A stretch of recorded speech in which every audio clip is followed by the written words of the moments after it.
capítulo 2. Como eu disse ontem, faz Luiz, faz Lídia.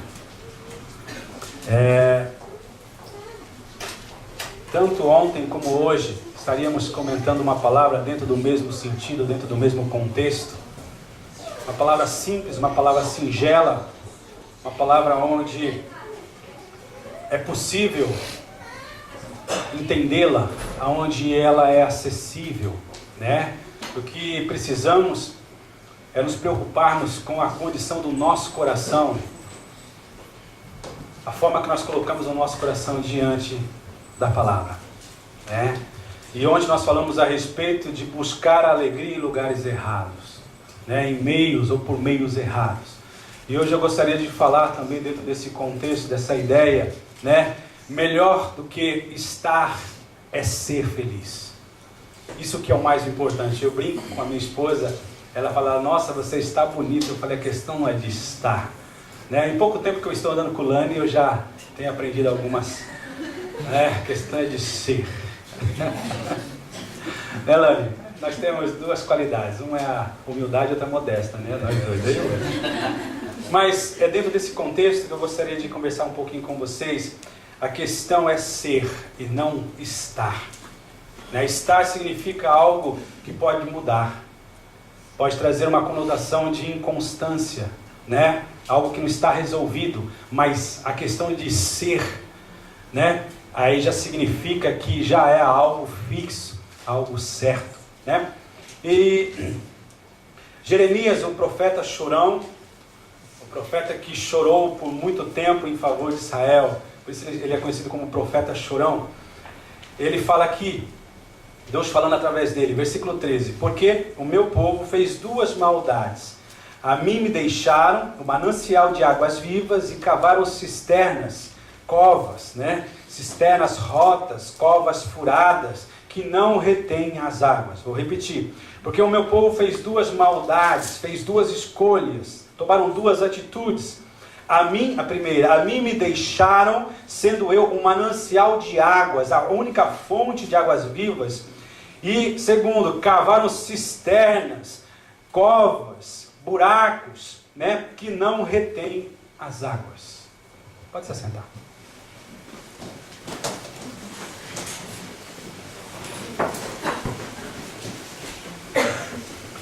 Interessante que aqui, no contexto,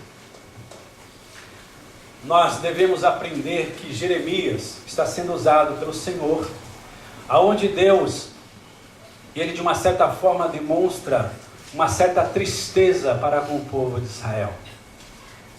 O povo de Israel não era um povo qualquer. O povo de Israel era o povo escolhido de Deus. O povo de Israel foi aquele que foi separado dentre todas as nações para que o Filho de Deus viesse e através do povo de Israel ele pudesse se revelar ao mundo como Salvador. Então não é um povo que desconhecia o poder de Deus, que desconhecia o propósito da sua formação. E é interessante que este povo, por ser o povo escolhido de Deus, não dependendo dele exclusivamente, mas do propósito de Deus em usá-los, Deus fez maravilhas no meio desse povo, onde esse povo pôde realmente ver o poder do Deus, o qual se apresentava em ser o seu próprio Deus, o Deus de Israel. Agora, é interessante que mesmo tendo experimentado o poder desse Deus, mesmo conhecendo todas as verdades em relação a si mesmos, né, eles simplesmente cobiçaram uma outra situação, cobiçaram um quadro diferente, cobiçavam o que estava acontecendo ao lado, no vizinho, se tratando das nações pagãs, das nações idólatras, das nações que não temiam o verdadeiro. Interessante isso. Falta de sabedoria, ignorância. Por que que eles simplesmente desejaram, tendo eles experimentado que a verdade se constituía ou estava unicamente no Deus que fizera tantas coisas no meio deles, simplesmente a ganância, o orgulho, o desejo de querer ser igual aos outros, os levaram a tomar duas atitudes que Deus condenou. É importante que nós entendamos uma coisa: Israel é o nosso exemplo. Nós temos que olhar para o povo de Israel e observarmos tudo aquilo que eles fizeram como atitudes, e reconhecermos o que eles fizeram de certo e também o de errado. Aonde nós devemos entender, sem estarmos numa posição de julgá-los, de fazer um julgamento em relação a eles, nós possamos olhar e ver que existe uma identidade muito próxima entre nós. Aonde muitas vezes naquilo que nós, ao conhecermos já a história de Israel, nós usamos para condená-los. Por que esse povo fez assim? Sabendo eles, né? Mas se nós analisarmos, nós somos iguais ao povo de Israel. Quantos de nós aqui não temos ouvido e experimentado o poder de Deus? Quantos de nós aqui não temos entendido que realmente a verdade absoluta se chama Jesus Cristo? Quantos de nós aqui já temos experimentado um pouquinho desse amor verdadeiro, de tudo aquilo que traz e o revela como sendo único? Quantos de nós não temos experimentado essa verdade? O seu toque restaurador, o seu toque curador, o seu toque sanador. Mas quantos de nós ainda tem dado liberdade para cobiçar aquilo que está do lado de fora? Quantos de nós tem desejado em algum momento querer ser igual àqueles que estão vivendo loucamente essa vida? Quantos de nós de repente pode ter pensado: como eu queria ser igual a esse fulano, igual a esse ciclano que eu vejo na televisão, que eu leio nas revistas. Engraçado que esse desejo tem estado, ou esses lapsos de desejos têm estado na vida de muito crente, de muitos crentes. E eu quero dizer uma coisa: assim como Deus falou com Israel, Ele fala conosco hoje. Israel simplesmente, ele cometeu 2 crimes. Eles abandonaram a Deus, a fonte, a única fonte de água viva. Significando que realmente o que nós temos falado, começamos ontem, o que realmente se torna a procura maior da nossa alma, do nosso ser, só podemos encontrar em Jesus Cristo. O que realmente nós precisamos para que nós tenhamos uma vida equilibrada, uma vida constante, uma vida onde, por mais que tenhamos dificuldades, mas sempre nós teremos motivos para sorrir, motivos para agradecer, mesmo não tendo o que nós muitas vezes precisamos, existe dentro de nós a certeza que o bem maior nós temos, que é a presença de Deus na nossa vida.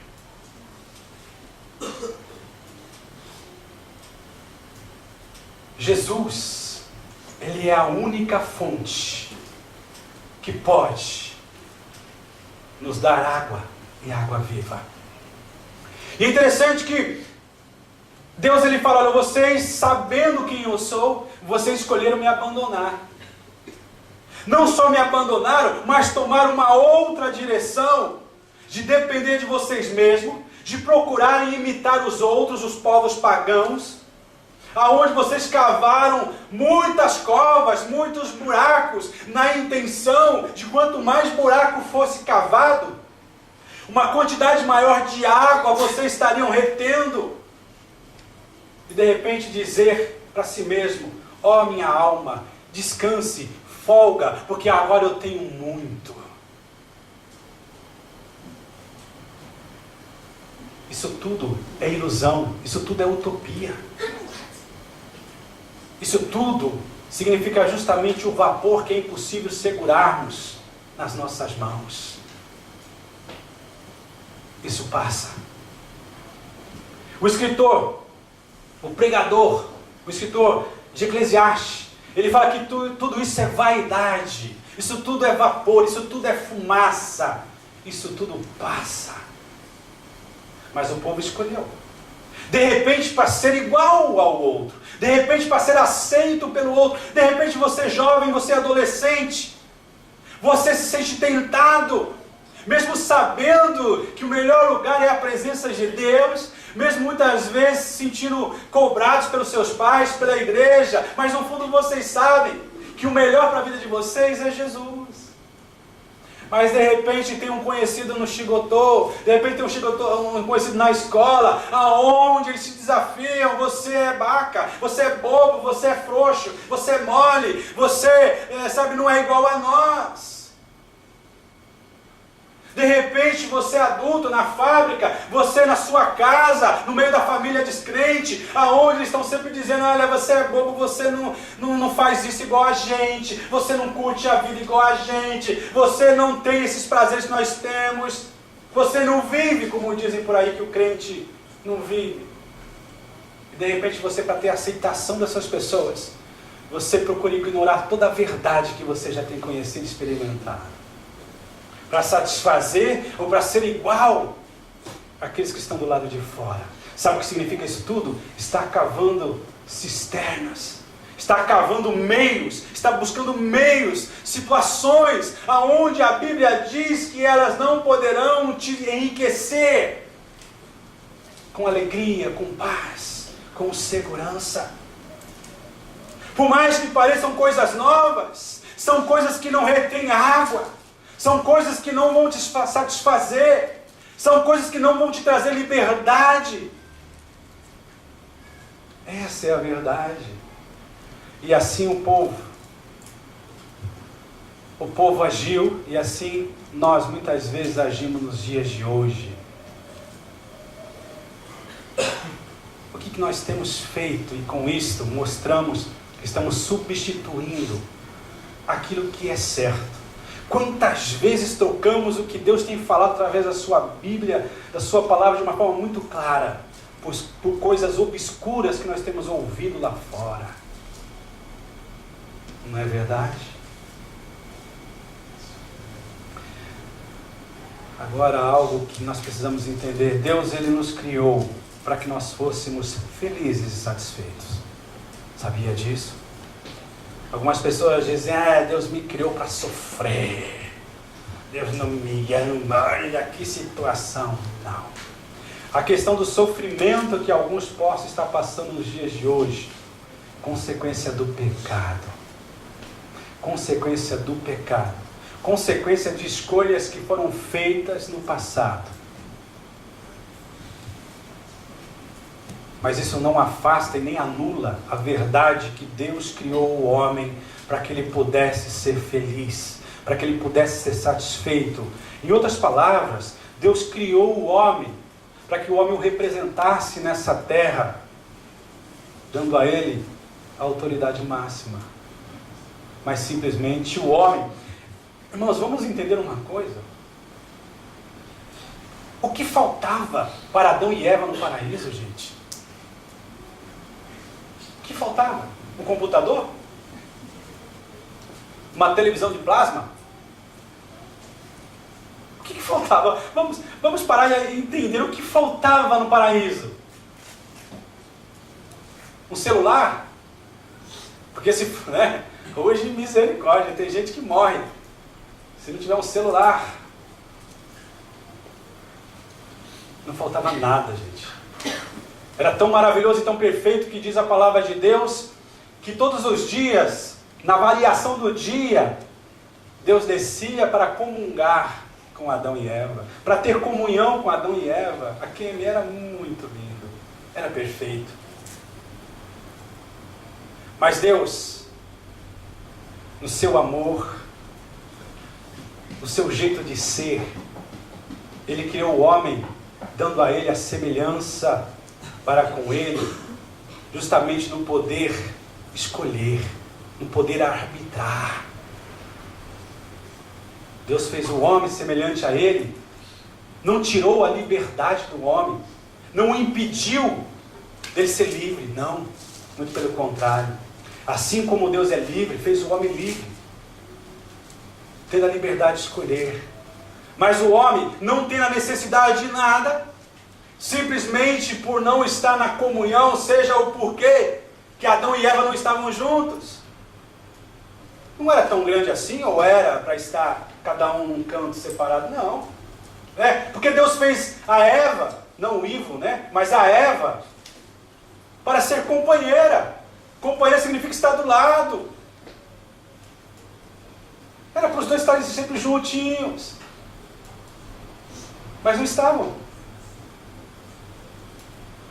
Eles romperam aquela comunhão onde Deus tinha liberdade de agir nos dois. Mas simplesmente foram enganados por não estarem juntos nessa comunhão. Escolheram o pecado.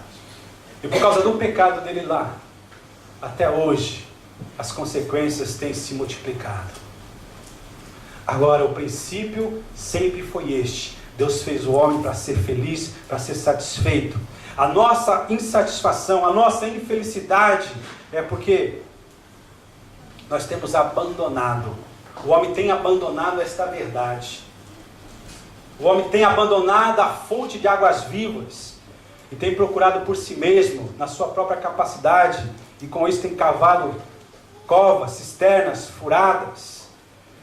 E é interessante que, ao invés de ele reconhecer e se voltar para Deus, mas o orgulho tomou o seu coração, aonde cada vez mais ele vai insistindo no erro, aonde cada vez mais ele vai se atolando no pecado, aonde aquilo que o salmista falou se torna cada vez mais verdade, e um abismo chama a outro abismo. A consciência, já que eu estou errado mesmo, agora que eu vou me afundar. Quantos agem e pensam desse jeito? Pensam e agem desse jeito? Já estou errado mesmo? Tenho a consciência que eu já me afastei da fonte, agora deixa eu mesmo me atolar mesmo. Mas não é isso o propósito de Deus. Ele quer que nós entendamos uma coisa, que é possível ser restaurado, que é possível realmente ser trabalhado, que é possível voltar-se para Deus e experimentar esse amor, essa companhia, essa satisfação.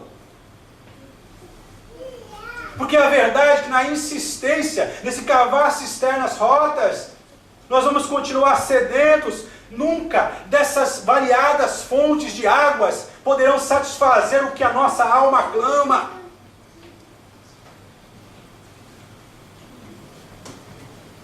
De repente, nada pessoal, mas eu ia usar esse exemplo, mas nada pessoal.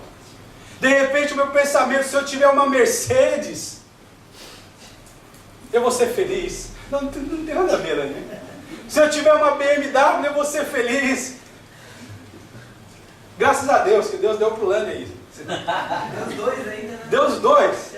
Mas não é a questão do Lani em si, mas a questão, de repente, um Skyline GTA, né, Dudu? Olha só. Né? Ou uma vaga, um aro, preta, sei lá. Tudo vale. A ideia é quando eu tiver, vou ser feliz. Quando eu cheguei no Japão, o primeiro carro que nós tivemos chamava Família, mas era terrível. Mas o segundo carro, ele era como a super máquina, levantava os olhinhos assim. Sabe, né? Nossa, era chique demais. Eu botava meu braço assim para fora do carro, assim, e... mas passou, Lani, um mês, já estava enjoado do carro. Jamais o negócio, já nem reparava mais se ele levantava os olhos ou abaixava os olhos. Porque é uma realidade, aquilo que nós pensamos, isso vai trazer uma alegria, uma satisfação. Pode até, sim, trazer, mas é tudo passageiro. De repente, alguma pessoa, na sua expectativa, quando eu casar, eu vou ser feliz. Aí Deus prepara, ele casa, mas no fundo ele sabe que existe algo além que é necessário que ele tenha na sua vida. De repente, uma formação, de repente, uma boa profissão. Quando eu ser doutor dos doutores, aí chega pelo esforço, porque quem trabalha consegue, quem estuda alcança, mas quando chega lá nas alturas, não a aeromoça, né? Mas quando chega lá nas alturas, fala, poxa, existe algo que vai muito mais alto. Porque é uma realidade. Isso tudo, irmãos. Eu estou dando um exemplo aqui prático, simples e descontraído, mas no fundo é uma realidade. Porque são fontes variadas, vários tipos de águas, que no fundo, no final, não poderão ter suprido a necessidade da nossa alma. A nossa busca por realização está sempre baseado naquilo que está resumido na aparência, mas que não contém a presença de Deus, não tem consistência e logo se perde. Eclesiastes 2:26, o pregador diz: isso tudo é inútil, é correr atrás do vento, porque essa é a realidade. Em que cada um de nós existe uma fome, uma sede, uma necessidade no interior. Sentimos falta de algo que nem sabemos definir bem o que é. A verdade é que sentimos a falta da única fonte verdadeira, do único ser que é eterno, que é o Senhor Jesus. Essa é a verdade. E através desses meios, dessas cisternas, muitos têm procurado, mas não têm encontrado a verdadeira satisfação, a verdadeira realização. E é interessante, isso é uma verdade. Alguns anos atrás eu estava lendo a respeito, quando começou toda essa divulgação do homossexualismo, e eu pude ler duas biografias, uma do Cazuza e outra do Fred Mercury. E interessante que os dois chegaram num consenso e numa conclusão que eles optaram por ter relações com o mesmo sexo, porque de tanto e variados tipos de mulheres que eles tiveram, já não havia mais novidade no relacionamento heterossexual. Coisa absurda, né? Coisa terrível, coisa maligna. Pelo muito, pela variedade, já não tinha mais diferença. Por isso que eles optaram em ter relações com o mesmo sexo. Isso é maligno. Para você ver, procuravam a satisfação. Procuravam, como nós falamos ontem da mulher samaritana, procuravam através de relacionamentos, de casamentos. Elas procuravam a felicidade. Mas em nenhum momento ela pôde encontrar, buscando dessa forma. Mas quando encontrou-se com Jesus, quando Jesus encontrou-se com ela, a vida dela mudou. O vazio que ela tinha. Nós nos vendemos por muito pouco, essa é a verdade. Nos trocamos por muito pouco. Queremos que qualquer mesquinharia nos satisfará. Qualquer prazer, por mais que no momento pareça ser tão intenso, ele é passageiro. Essa é a verdade. Quantos de nós têm trocado um sonho, uma realidade de eternidade, por um prazer momentâneo, passageiro, por mais que seja intenso na hora? Esta é uma verdade. Isso tudo significa cavar cisternas. A água viva que não nos deixa mais sentir sede, somente encontramos em Jesus. O alimento, o pão que nós precisamos para a nossa alma, o seu nome é Jesus Cristo. É por isso que em João 6,35 ele diz o quê? Eu sou o pão da vida. Esse alimento que vem do alto. Esse pão vivo que veio dos céus. Temos essa sede e essa fome. Sede dessa água divina. E sede desse pão celestial. Interessante isso. Como o poder dessa palavra, ao ser buscada, tem mudado a vida de muitas pessoas. Nosso irmão Henrique leu lá em Isaías 55, versículo 6.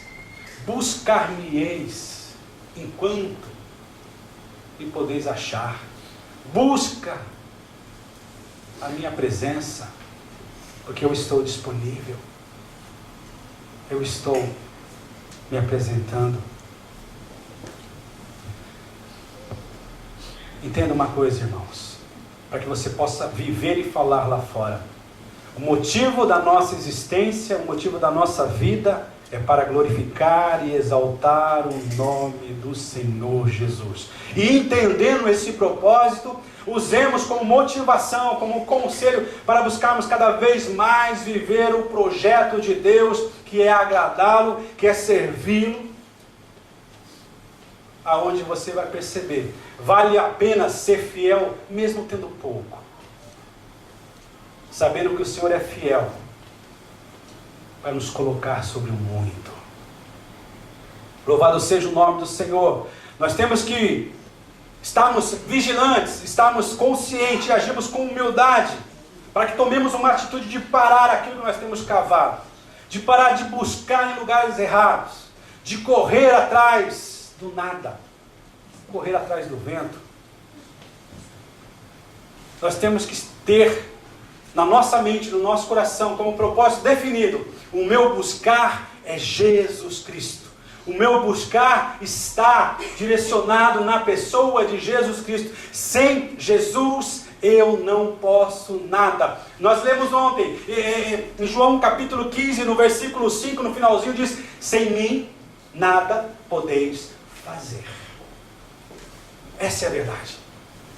Quanto mais rápido entendermos que nós somos totalmente dependentes de Deus e nos entregarmos esta verdade e darmos liberdade para o seu Espírito agir, você vai ver uma coisa interessante. Vão ser tiradas da sua vida coisas que você tem resumido em ser a motivação do dia a dia na sua vida. Você vai perceber que essas coisas serão tiradas. E você, o mais bonito, você não vai sentir aquele espírito de perda, porque elas nunca foram essenciais para a tua vida. Essa é a verdade. Aquela amizade que não te edifica, apesar de te fazer rir bastante, não te edifica, não te aproxima de Deus. Aquele lazer com pessoas que não têm temor a Deus, que não buscam a Deus, você fala: esses são os meus amigos. Você já procurou conhecer a amizade dentro da igreja? Você já tem se prontificado a fazer amizade na igreja? Você tem ficado no final do culto, conversar com as pessoas, se dispor a conversar com as pessoas, saber o que as pessoas conversam, qual é o assunto das pessoas? Como você pode dizer que é lá fora que você tem a sua verdadeira amizade?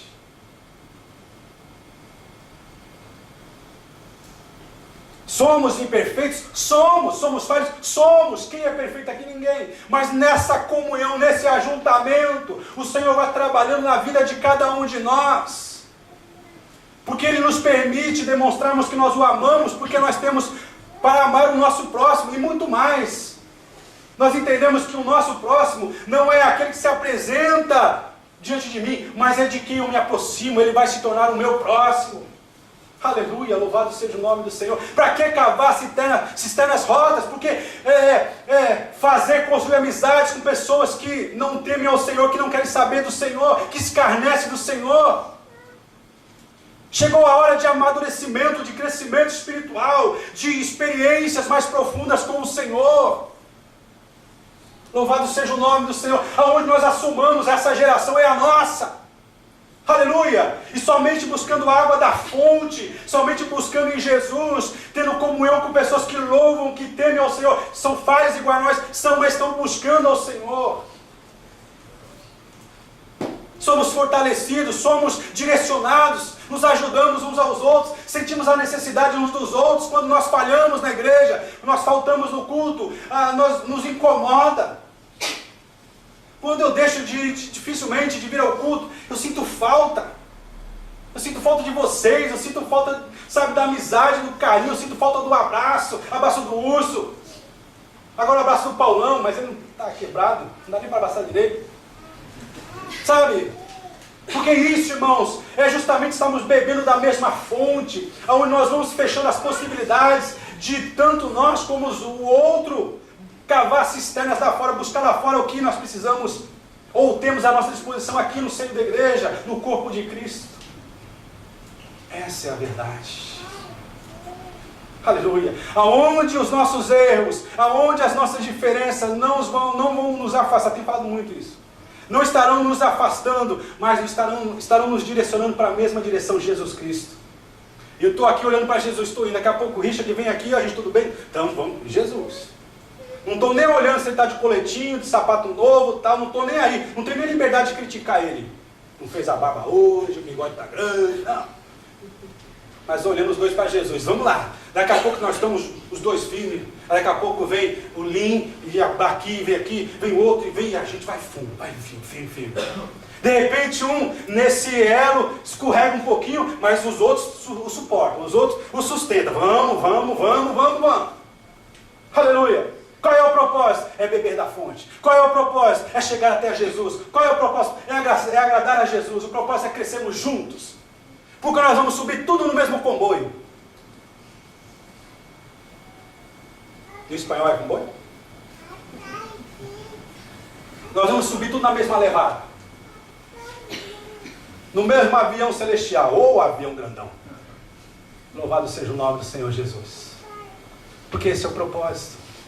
E Deus, no plano para Israel, Ele nos encaixou. Hoje nós não somos o Israel físico, o povo escolhido, mas somos o Israel espiritual de Deus, aonde Ele nos chama para nos entregarmos, para confiarmos nele, onde nós tenhamos a Jesus, o seu Filho amado, como sendo o nosso bom pastor, aquele que vela pelas nossas almas, onde a nossa segurança é justamente sabermos que nós somos ovelhas do seu pasto.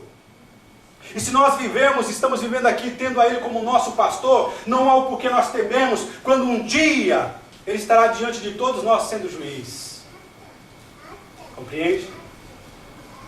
Se nós estivermos vivendo agora, tendo como pastor, não há o porquê nós tememos quando um dia Ele estará diante de nós para ser o juiz.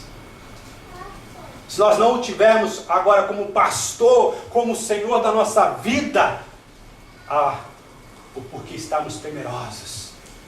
Agora não precisamos ter esse temor. O temor que nós precisamos ter é justamente o medo de praticar o pecado. Porque o nosso propósito é agradar a Ele. Louvado seja o nome do Senhor. 1 Timóteo capítulo 1, versículo 7.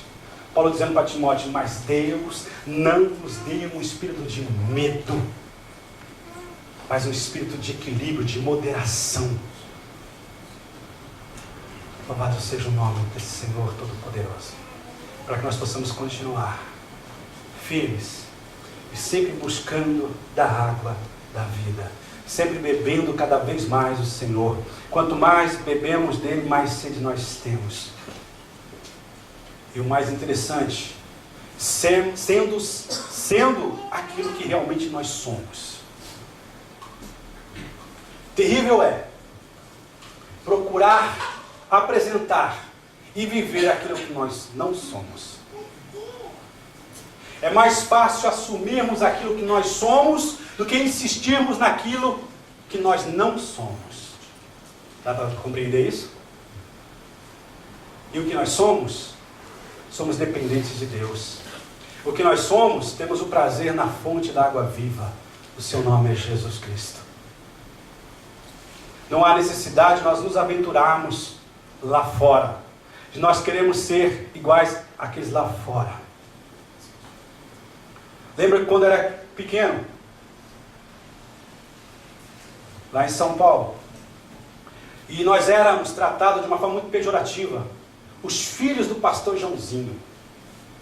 Não se mistura com os filhos do crente. Olha, não fique com os filhos do crente, diziam dessa forma. E qual foi a surpresa? Quando eu entrei na minha adolescência,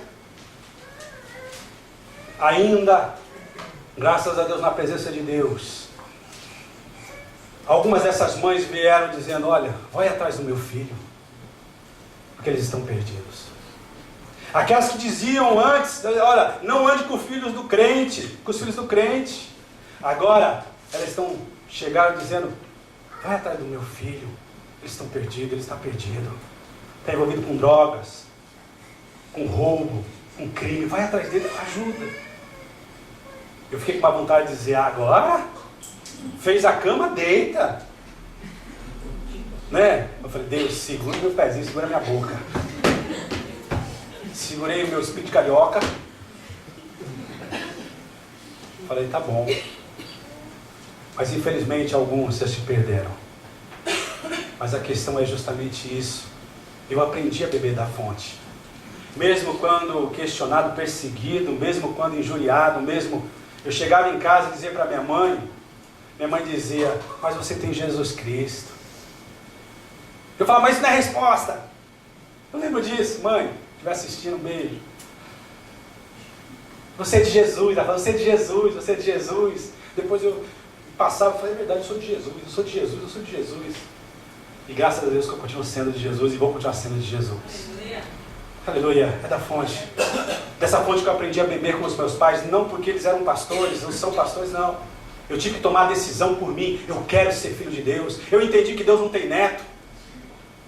Deus quer filhos. Aleluia, eu não me arrependo. Eu só me arrependo de não ter começado antes. Hoje temos 18 anos de pastorado. Eu falo, Deus, eu me vejo como uma criança ainda. Temos tido experiência que gente de 40, 50 anos no ministério não tem tido a metade daquilo que nós temos experimentado. Mas isso não me engrandece.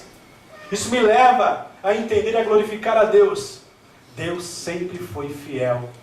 Nunca Ele me deixou de dar de beber e dar de comer. Louvado seja o nome desse Deus. Aleluia. Agora você pensa que de repente nós não temos tido esse desejo em nenhum momento de querer tentar uma coisa nova, de querer... Sim.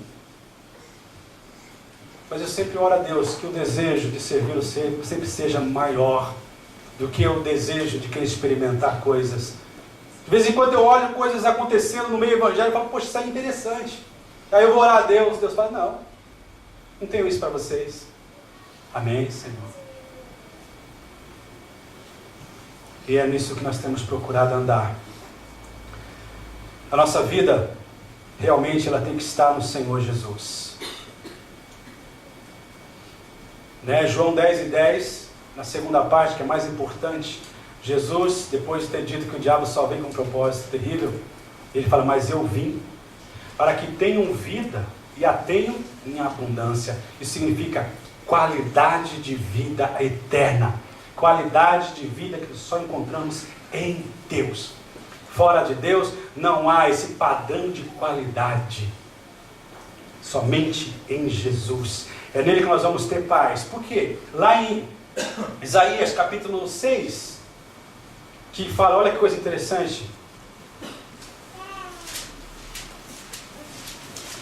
Para nós finalizarmos aqui, ou melhor, capítulo 9, versículo 6, é o contrário daquilo que eu ia dizer.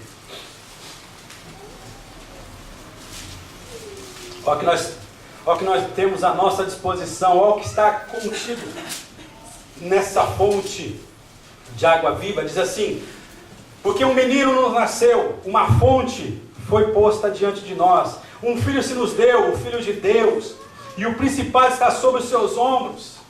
Quer dizer, Ele está sobre todo o principado. Ele traz toda a autoridade, sobre qualquer autoridade, sobre todas as autoridades. Porque o seu nome é maravilhoso. Subarashi Desquedô. Olha, não existe outro nome acima desse nome. E depois fala, Ele é conselheiro. O que nós precisamos no dia a dia não são de conselhos. Depois fala, Deus forte. Significa que Ele não tem poder, Ele é o próprio poder. Pai da eternidade, príncipe da paz. Isso tudo somente em Jesus Cristo. Aleluia, Ele é o nosso bom pastor, Ele nos levará a repousar em pastos verdejantes, as águas tranquilas. Irmãos, me responda uma coisa aqui, com toda sinceridade. No Salmo 23 diz que Jesus é o quê? O Richard brinca comigo com esse versículo, ele fala, o que diz o versículo? O Senhor é meu pastor e nada me faltará. O Senhor é o nosso pastor? Agora me responda com toda a sinceridade. Tem nos faltado algo? Tem! Tem nos faltado algo, gente? Não vamos ser hipócritas. Tem nos faltado sim. Agora, esse algo está resumido em coisas dessa vida, em coisas desse mundo.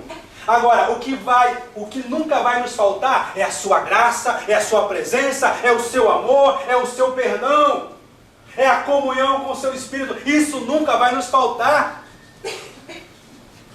Mesmo quando passarmos pelo vale da sombra e da morte, quando nós estivermos no último momento de respiro, de fôlego, nós temos a segurança que Ele há de nos conduzir para a eternidade. O que nunca vai nos faltar é a sua graça, é o seu amor, é o seu perdão. Todo aquele que vier arrependido, contrito, Deus não vai desprezar, mas Deus vai simplesmente perdoar, restaurar e abençoar. Não há pecado ou culpa que, apresentado diante de Deus com arrependimento, Deus não possa perdoar. Essa é a verdade. Não fique aí assimilando essa ideia. O meu pecado é terrível, não tem mais solução. Se o meu pai saber, se minha mãe souber. Conta para Jesus. Conta para Jesus. Busca na fonte. É lá que você vai ter o perdão restaurador, o toque sanador. Toque nas vestes de Jesus nesta manhã e seja feliz. Não esteja simplesmente feliz, mas seja feliz. Aleluia. Você estará sendo trabalhado, preparado para amar tudo aquilo que Deus ama. Você vai amar tudo aquilo que Deus ama e vai odiar aquilo que Deus odeia. Porque você tem feito como busca principal para a sua vida Jesus Cristo. Ele é a única fonte de vida. A única fonte que você faz dele a sua razão de ser. Se você tem tentado, tem projetado de querer buscar coisas lá fora dessa palavra, saiba que não existe fora de Jesus. Para onde nós iremos? Disse Pedro a Jesus quando questionado. Se só em Ti encontramos palavras de vida eterna. Dinheiro é bom? É bom. Posses são boas? São. Mas isso tudo não será suficiente para que nós sejamos realmente felizes. E o propósito de Deus é que nós sejamos felizes. Fique de pé.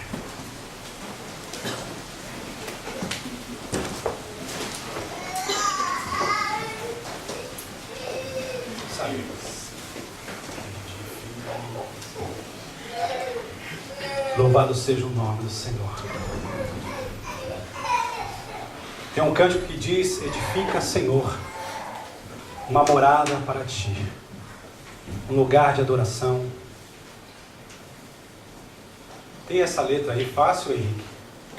Edifica em mim uma morada para Ti. Louvado seja o nome do Senhor. Como é o nome do Senhor? Edifica em mim. Do grupo Renascer. Feche seus olhos por um momento. Aleluia, louvado seja o nome do Senhor. Aleluia, que seja o meu, o teu, o nosso desejo. Aleluia, que o Senhor possa ser edificado. Que Ele possa ser o centro de todas as coisas na nossa vida. Que Ele seja a razão do nosso deitar, do nosso levantar, do nosso ir para o trabalho. Aleluia, dos nossos relacionamentos, do nosso amor para com a nossa esposa, para com o esposo, para com os filhos. Que Ele seja o propósito. Que Ele seja a razão, aquele que nos move. Fica em mim uma morada para Ti, um lugar onde Teu Espírito possa sempre estar. Quero ser um verdadeiro templo, Senhor, ser cheio de Sua glória, respirar o Seu amor em Tua presença. Tua vida em mim, minha vida em Ti. Tua vida em mim, minha vida em Ti. Em Tua presença, caminho em vitória. Caminho em vitória, ó soberano e amado. soberano e amado, glorioso, santo, trino Deus. No início, edifica. Aleluia. Cante, fazendo desse cântico com oração. Senhor, edifica no meu ser, no meu coração, na minha alma, no lugar da tua presença. Possa sempre estar, quero ser um verdadeiro tempo, Senhor, ser cheio de sua glória, inspirar o teu amor em tua presença, sou cheio de tua glória, minha vida em ti, em tua presença, caminho em vitória. Cante com a gente, vamos lá. Aleluia. Ó soberano e amado, glorioso, santo, digno. Novamente, edifica e vamos lá. Todo mundo cantando. Eu quero ouvir, vamos lá. Senhor, aqui existe uma igreja que clama, Senhor. Uma igreja, Senhor, que pede que tu sejas, aleluia, o entronizado, aleluia, no trono do nosso coração. Eu quero ser um verdadeiro tempo, Senhor, ser cheio de tua glória, respirar o teu amor em tua presença, sou cheio de tua glória. Diga pra ele, tua vida em mim, Senhor. Tua vida em mim, minha vida em ti, em tua presença, caminho em vitória. Ó soberano e amado, glorioso, santo, Em tua presença, tua presença, sou cheio de tua glória. sou cheio de tua glória, tua vida em mim, minha vida em ti, minha vida em ti, em tua presença, caminho em vitória, soberano e amado, glorioso, santo,